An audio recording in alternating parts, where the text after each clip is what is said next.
All right, folks, quick video here. So I'm doing some restoration work. This is a Buffalo Forge. This is a blower. It goes on a grill, believe it or not. And it's from the 1950s, so it's old.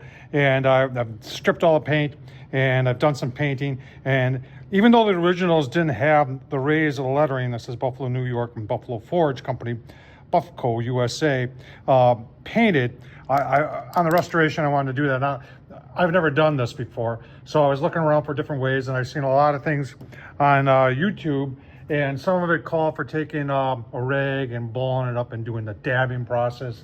Others, talked about using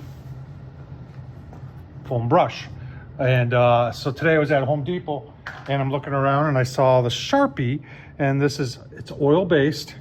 And you just shake it up real good. You press down the tip, and it gets all the paint in there. And hang on, I'll show you how this works. So remember, I'm not a professional here. I hope I don't screw it up here on YouTube, but you just go like that, carefully, you know. And remember, if I can do it,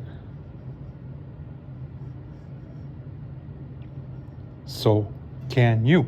Just like that. That's gonna look cool.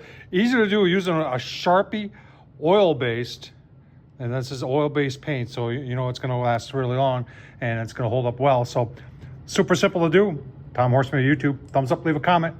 Thanks for watching.